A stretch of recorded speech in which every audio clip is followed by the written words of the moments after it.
Zee 24 तास एक पाऊल पुढे। वसीम अक्रम आपला चांगला मित्र आहे आणि त्याच्या आयुष्यात कोणी दुसरी मुलगी आहे असं सुष्मिता सेननं मान्य केलंय। आणि जेव्हा आपण विवाहाचा निर्णय घेऊ तेव्हा ट्विटरद्वारे आपण नक्कीच जाहीर करू असंही तिने म्हटलंय। मग स्विंगचा सुलतान आणि सौंदर्याची मल्लिका असलेल्या सुष्मिता वसीमची लव्ह स्टोरीची चर्चा का झडते? वसीम आणि सुष्मिताची मैत्री ही प्रेमात तर परिवर्तित झाली नाहीये ना? वसीम आणि सुष्मिताची पहिली भेट केव्हा झाली आणि त्यांची लव्ह स्टोरी कशी सुरू झाली? एक नजर।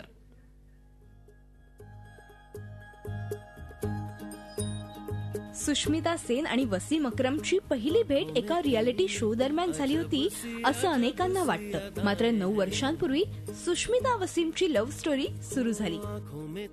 2004 मध्ये वसीम आणि सुष्मिताची पहिली भेट झाली। दुबईतील एका चॅरिटी शो साठी सुष्मिता आणि वसीम दोघेही उपस्थित होते। या शो नंतर वसीम आणि सुष्मितानं एकमेकांची पुन्हा खास भेट घेतली, कारण दोघेही एकमेकांचे फॅन्स आहेत। मात्र या भेटीनंतर त्यांच्या या लव्ह स्टोरीला ब्रेक लागला। दोघेही पुन्हा आपापल्या आयुष्यात बिझी झाले। 2008 मध्ये दोघे पुन्हा एकत्र आले। एका टीव्ही शो मध्ये दोघांना जज म्हणून आमंत्रित केलं आणि इथूनच त्यांच्या या लव्ह स्टोरीला खरी सुरुवात झाली। दोघांमध्ये खूप गप्पाही रंगत आणि लवकरच ह्या दोघांचं नातं मैत्रीच्याही पुढे गेलं। मात्र 2009 मध्ये वसीमच्या आयुष्यात एक दुःखद घटना घडली। चेन्नईत वसीमची पत्नी हुमा हिचा गूढ आजारानं मृत्यू झाला। त्याच्या या दुःखद दिवसांमध्ये सुष्मितानं वसीमला आधार दिला असं बोललं जातं। थोड्या दिवसांनी वसीमचं आयुष्य पुन्हा पूर्वपदावर यायला लागलं।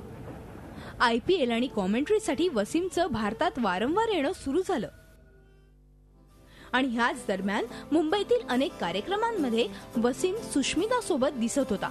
त्यांच्या विवाहाचं वृत्त अनेकदा आलं, मात्र दोघांनीही या वृत्ताचा विरोध केला।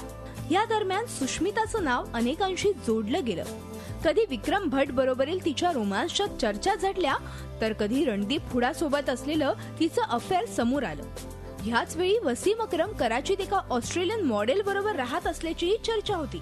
मात्र ह्या चर्चांचा दोघांच्याही नात्यावर काहीच परिणाम झाला नाही आणि त्यांचं हे नातं किती मजबूत आहे हे आता साऱ्यांच्याच समोर आलंय। झी 24 ताससाठी ब्युरो रिपोर्ट, मुंबई। झी 24 तास एक पाऊल पुढे।